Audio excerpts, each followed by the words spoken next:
The hospital that never closed. The invitation.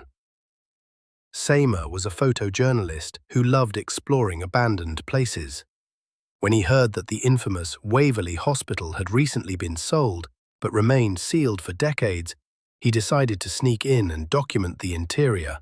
At midnight, he drove up the hill where the massive building loomed.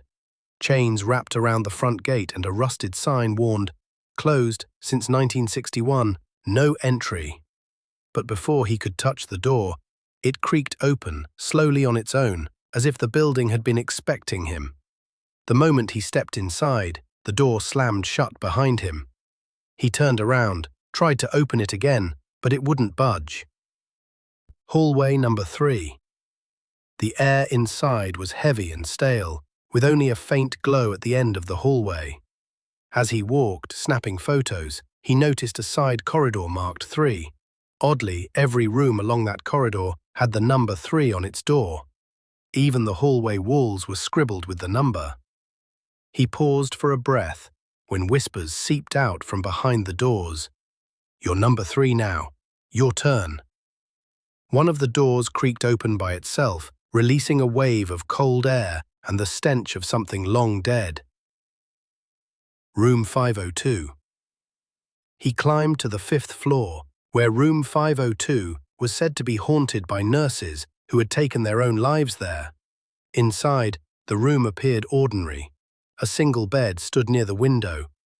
But when he glanced at the mirror, he saw 2 beds, and a woman in a nurse's uniform sitting on the second one, staring at him. Yet the room only had 1 bed. When he looked again at the mirror, his reflection was gone. The cursed elevator. Panicked, Seymour searched for an exit. He found an old elevator that shouldn't have worked for decades, yet its doors were open and lights flickering inside. When he stepped in, he noticed something chilling. There were no floor numbers on the buttons, just names. One of them said, "Seymour." Before he could react, the doors slammed shut and the elevator dropped with unnatural speed, before halting on an unmarked floor. The laughing child. He stumbled out into what seemed like the children's ward. Laughter echoed through the hall. A small child darted past him. Seymour followed, heart pounding, until the child stopped at the corridor's end and turned around. Its face had no features, just a wide mouth full of sharp teeth. Then it spoke in a woman's voice, "Don't you want to play?" and disappeared into the shadows. The bleeding vent. Further along, he entered an old service room with massive ventilation pipes. He heard dripping sounds. Looking up, he saw blood dripping from a ceiling vent. A foul, smoky stench filled the air.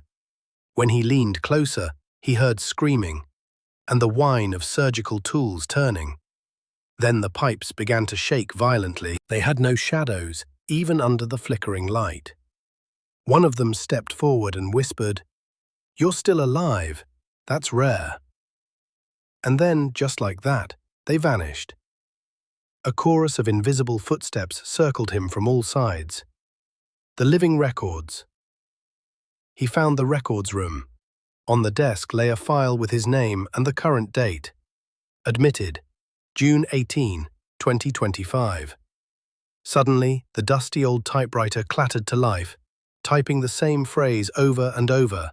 "The patient has entered. He will not leave. The corpse tunnel." In the basement, he found the infamous underground tunnel used to transport dead bodies during the tuberculosis outbreak. The walls were cracked and moist, the floor groaning under his feet. Then hands began to emerge from the walls, grabbing at his jacket, pulling at his legs. Behind him, rotting corpses dragged surgical tools, moving toward him, smiling silently. The exit that isn't. Finally, he found a door, labeled Exit. He threw it open in desperation and stepped out, only to find himself standing back at the main hallway.